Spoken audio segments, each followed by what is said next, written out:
Welcome to the Own It Powercast, the place to be when you get serious about making big changes and accelerating growth in your life and in your relationships. Finally create the life you've always wanted, living life on your own terms. Learn how to take your fear and turn it into powerful choices that will create sustained change. Now your host, Mary Baker.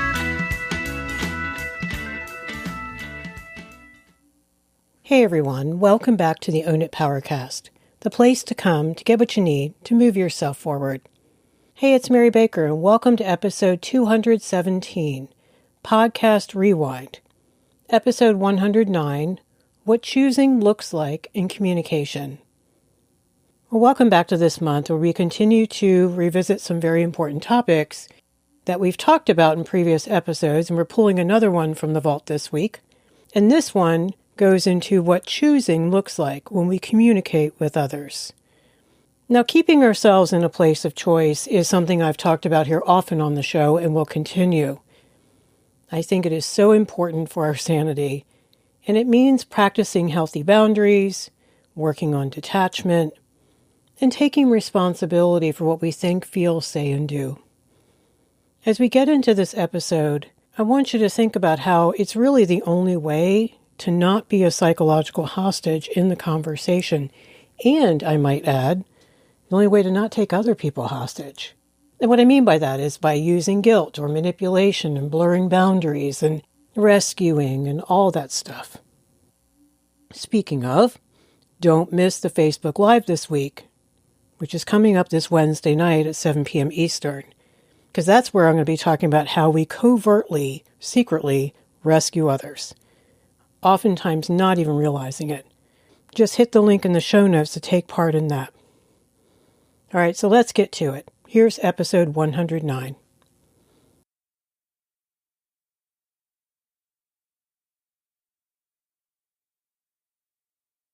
Hey, it's Mary Baker, and welcome to episode 109, What Choosing Looks Like in Communication.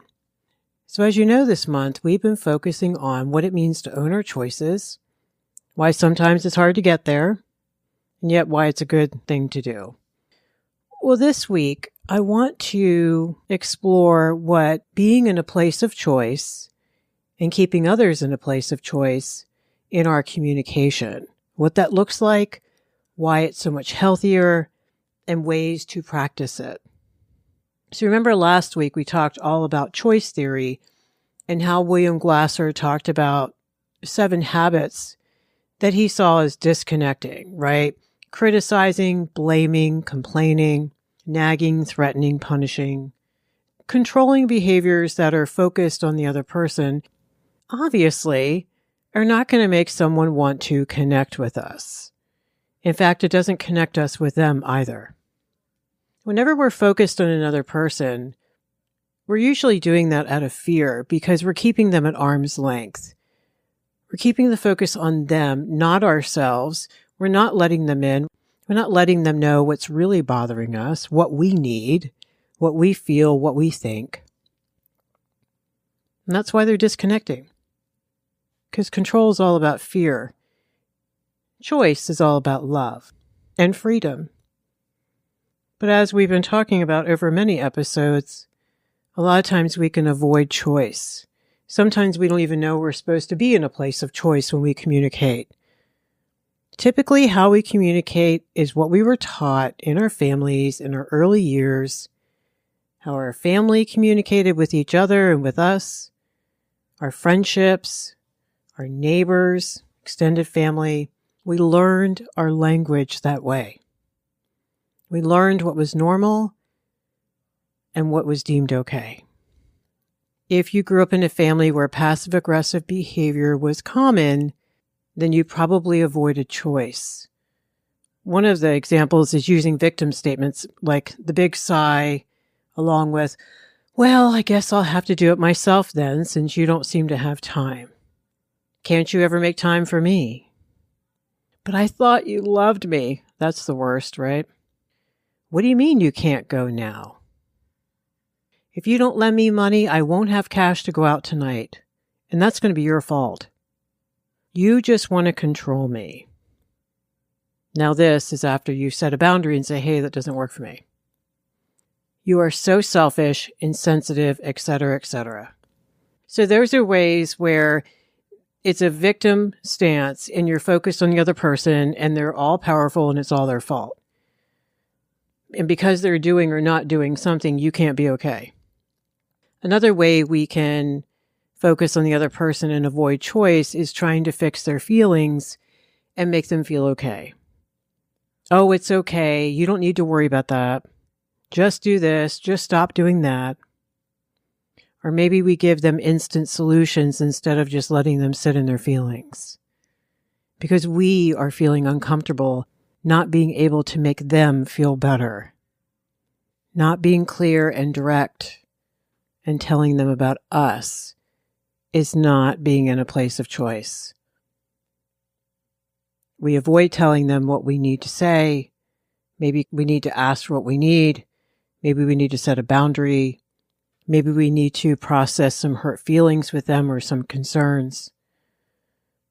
We're avoiding the vulnerability and the directness because we're avoiding possible conflict. So we'll say things instead, are you sure you want to do that? Oh no, I'm fine. Things have just been tough lately. So being vague. So that's emotionally dishonest. What we're really trying to say is, I'm uncomfortable with you doing that or with the idea of you doing that. Oh no, I'm fine. Things have just been tough lately.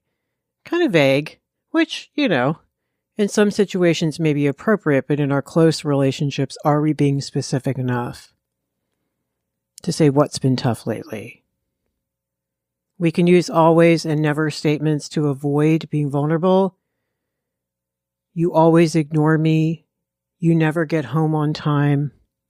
It's always about you and what you want. These are manipulative, somewhat abusive statements, I think.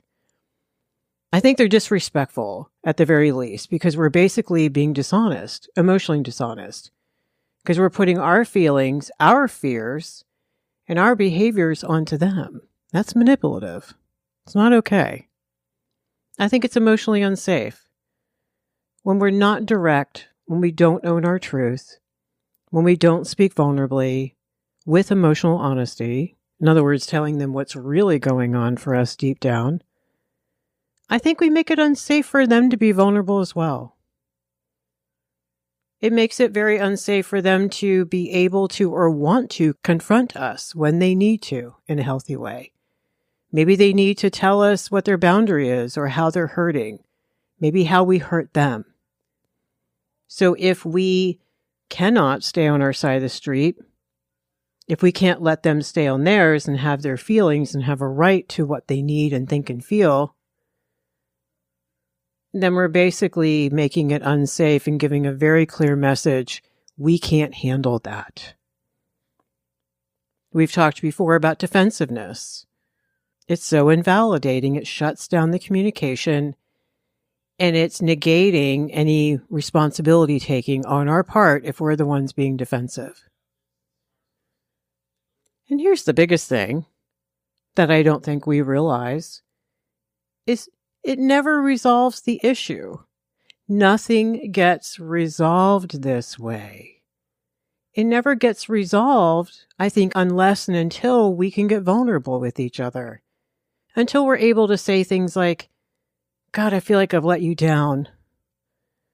Or I was just so afraid you wouldn't like me after you found out. Or I was afraid you'd yell at me again if I said no or asked you for something. The only way anything gets healed is when it's real. And it isn't real if it's not our deep down vulnerable truth, which usually is loving, kind, or scared, or shame-based. It's usually not aggressive. We do that aggression on the surface and focus on them because we're terrified to let them in and let them know what's really going on. So being vague, focusing on them, is disrespectful and unsafe. So what we want to do instead is tell them about us. I need you to call me first before you come over, please, because sometimes I have things I need to do, and it's really stressful because I want to spend time with you when you knock at the door, but I'm in the middle of something.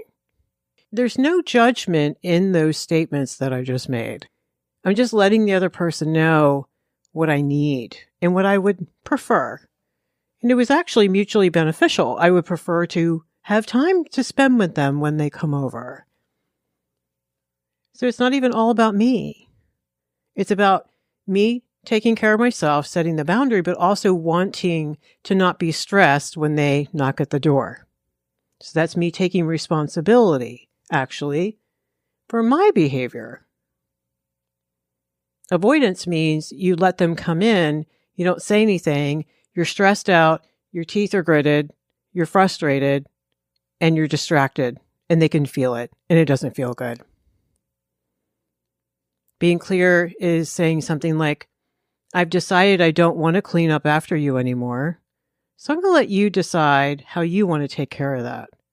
If you choose not to take care of it, I'm going to need to figure out what I need to do then. So again, the focus is just giving the other person data. Then they can do whatever they want to do with that data. This is data about us. This is our subjective data. Other people are going to do whatever they want to do with it, just like we like to have the freedom to make our own choices. So healthier communication is focusing on you, not them. Okay? When we focus on them, we say awful things like, what were you thinking? Because of you, I have to work more hours now. Because you forgot to empty the dishwasher, now I have to. You make me so angry, miserable, happy, sad, fill in the blank. The famous, can't you see? Can't you just understand? Or I don't understand how you could feel that way is a real manipulative statement. It's awful. I don't think you'll realize what you'll be missing if you leave. Wow. You don't want to do that. That would be a big mistake. So those are kind of obvious, focus on them, manipulative, controlling statements that are emotionally dishonest. So you want to keep it about you instead, because those statements really are saying, I don't want you to do that. I don't want you to make a big mistake. I want better for you. I don't think you'll realize what you'll be missing if you leave. Underneath of that is, I'm terrified you won't miss me. So I want to convince you it's the wrong thing to do to walk out the door. So vulnerability means keeping it about you. Do the who owns what belongs to you, what you think, feel, and need, what belongs to them, their behaviors, possibly what they might be thinking and feeling. I mean, we can only guess. We can use the best empathy skills we have to put ourselves in their shoes as well. But again, at the end of the day, your only job is to let other people know about you, unless you are making an empathy statement. Like, I'm so sorry you had such a rough day. I can imagine that was awful, kind of thing. But the rest of the time, we have no business telling them about them. That's their business. We can tell them about us, and then we risk letting go of the outcome. We let go of control. That's why there's freedom, and people feel it. Even if you don't tell them that's what you're doing, they feel it. It feels better because it is better. You want to focus instead on, I think, I feel, I need, I want to. I'm sorry. I'm working on something. I'm not comfortable doing that. I'm sorry, that doesn't work for me right now, but thank you for offering. This is my boundary. I can understand you might not like my boundary. I'd like to talk to you about something. I need to learn how to say no more. I'm sorry I got so defensive. I was afraid of A, B, and C. These are revealing statements. They're letting them know about you, your real truth, underneath your behaviors. Also, I want to note, when we detach and we let go of their stuff. We work through our own stuff. Let's say someone is doing something that you're afraid might not be good for them. If you're a parent, I'm sure you know what I'm talking about. Maybe your child is struggling. So instead of being vulnerable, oftentimes parents will lecture. You shouldn't be doing that. You should pick better friends. What are you doing? Aren't you using your head? Instead, underneath of that, there's vulnerable statements that say, I'm terrified you're going to make bad decisions and you won't be okay. All right? But there's judgment when we tell them about them. When we detach and work through, if you're that parent in this example, your fear, your sadness, your disappointment, your anger, your whatever, all your grief, right? All the grief work we need to do in order to get to detachment. Detachment is that's about them, that's not about me. My child's feelings are about them. They have their own thoughts and feelings and struggles. I have my own feelings around their struggles. That's my stuff. When we detach, we drop the judgment. When we detach, we have more empathy. Like the example earlier when I said, I need to set a boundary, and I can understand you may not like that boundary. I get it. I still need to set the boundary for me. I don't set boundaries on people. I let people know where I am, which is really setting the boundary for ourselves, not them. If we have been able to work through all the muck that we're feeling before we say something, before we respond, then we drop the judgment. Let them choose. Keep yourself in a place of choice. So taking responsibility for your own choices is a big part of this, I'm sure you've already guessed. And detaching and letting go means allowing them to take responsibility for their choices, the bennies and the consequences, even though we don't want that. For good reasons. There could be some really dire consequences for them. So how do we take responsibility? Watch your speech. Watch how your speech can present you as either someone who owns their shit or someone who can't seem to own their choices. Not owning means, I can't believe I have to do this. This is ridiculous. I can't believe she got so upset just because I've been late with the mortgage a few times. Whereas owning looks like, I really need to get some discipline around paying my bills on time. Or I think I want to start eating healthier. Or I realize that my hurt and anger are mine, and I don't want to put that on her. It's not her fault that I'm struggling. Do you see the detachment there? Owning it. Owning whatever part is yours. And again, even if it's a small part compared to all the egregiousness they have going on, doesn't matter. That's not your business. So let's break this down a little bit more. First, you want to identify who owns what, like we just talked about. Try to identify what belongs to the other person, what they might have going on, what they might be feeling, doing, struggling with, acting out around, fill in the blank. How you think and feel about what's going on for them belongs to you. That is about you. That is not about them. That is yours. That's the piece you own and the only piece that you want to focus on. So first you split it up. Do the who owns what. If you're not sure, sit with it, write it out, talk to a healthy other person about it, figure it out. This is the boundary work that we have to do first. You can't do anything healthy until you define what is yours. We rarely do anything healthy when we're focused on what other people are doing or not doing. We know that. Second, once you've identified what's yours, you take ownership. You own the need. You own the boundary. You own what you're feeling. You grieve through it like we talked about a moment ago. Then you own what needs to happen next. Here's the kicker. Here's the decision point. And this is where we struggle the most because this is where we bump into the reality we might need to come to eventually accept. Because that's a process. I don't think acceptance is instant. With small stuff, if we practice a lot, sure, but big things, nah. You need to sit with your feelings. It is a process. Be nice to yourself. Bring lots of compassion and understanding and accountability to it. Do whatever grief work you need to do so that you can do healthy, loving detachment. So you can care about them, but you can keep you in a place of choice and them in a place of choice. And what that really looks like is you don't want to be a hostage to someone else's choices.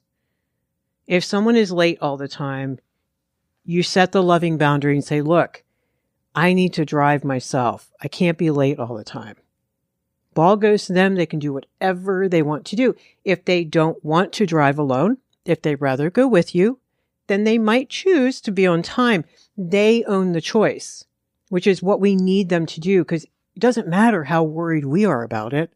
Until the person who owns the problem cares about it, nothing is really ever going to change. Same with us. We're all the same. None of us is different when it comes to this stuff. So if you can't make it by 5, for example, I'll need to go without you. Or maybe we say things like, I have to accept you don't agree with me.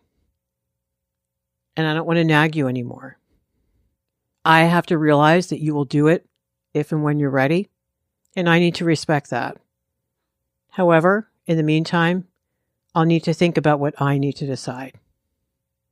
Or we say things with the phrase that I love. It's if for whatever reason is the sentence starter. I love it.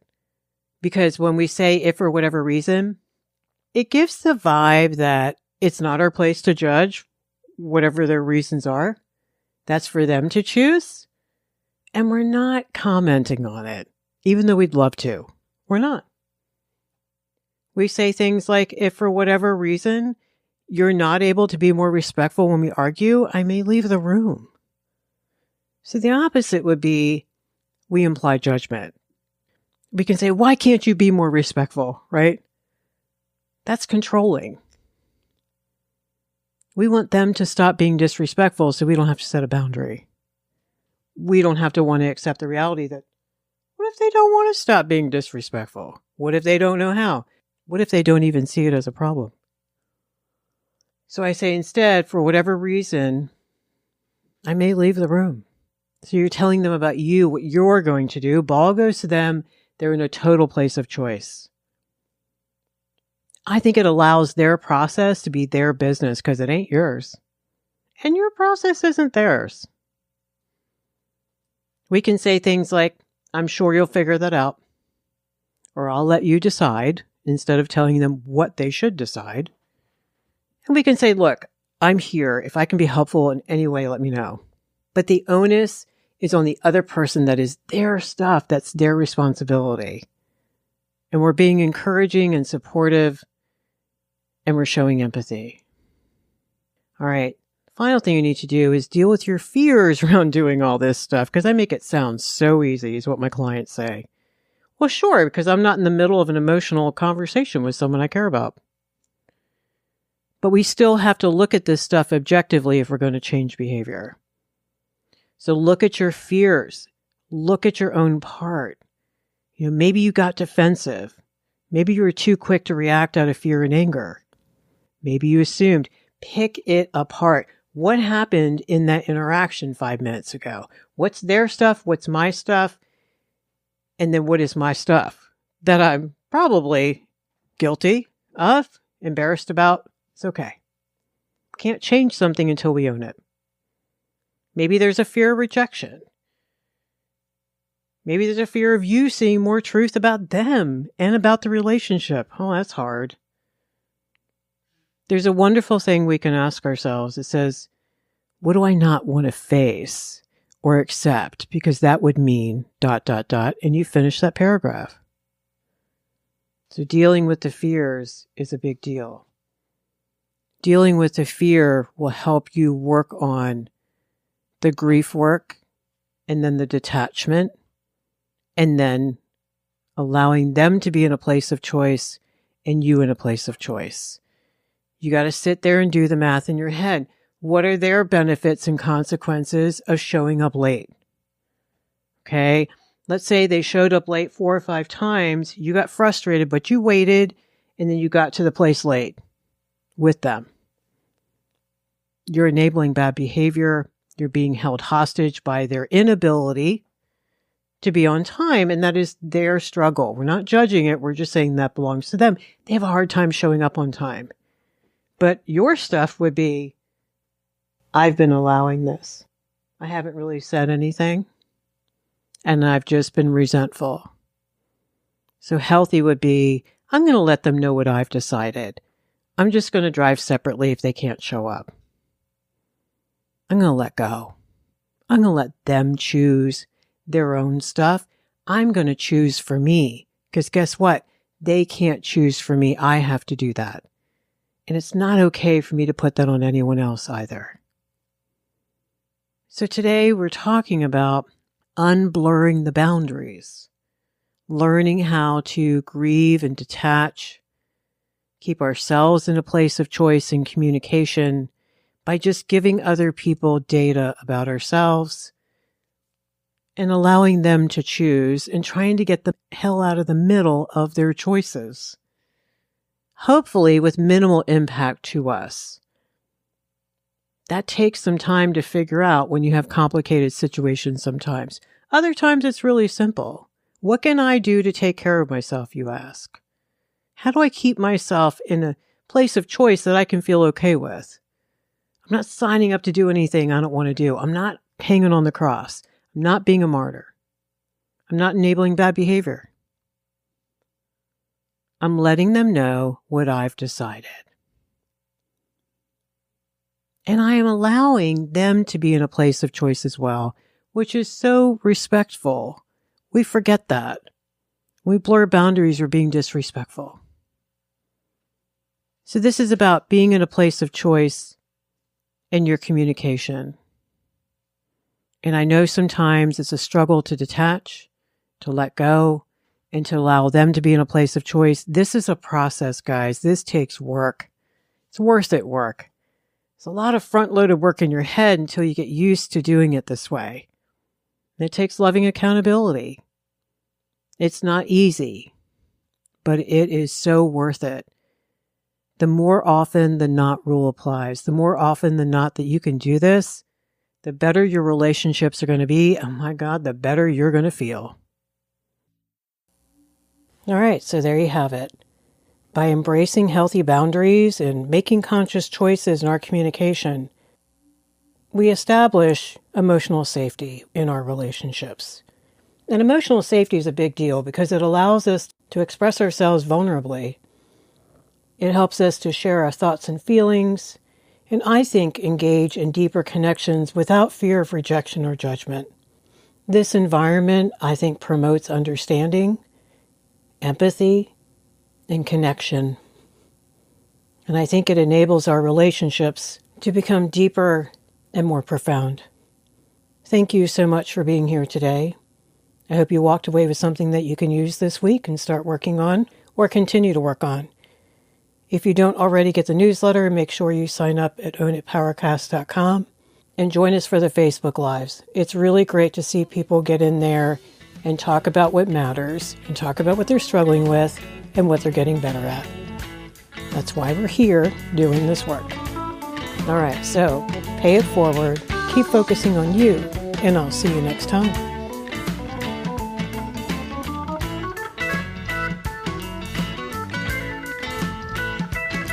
We hope you took away some useful insights and tools you can begin using right away. If you did, please leave a positive review and share on your social media. Because could you imagine if everyone in your life really got it together? Remember, own it now, so you can really own it later.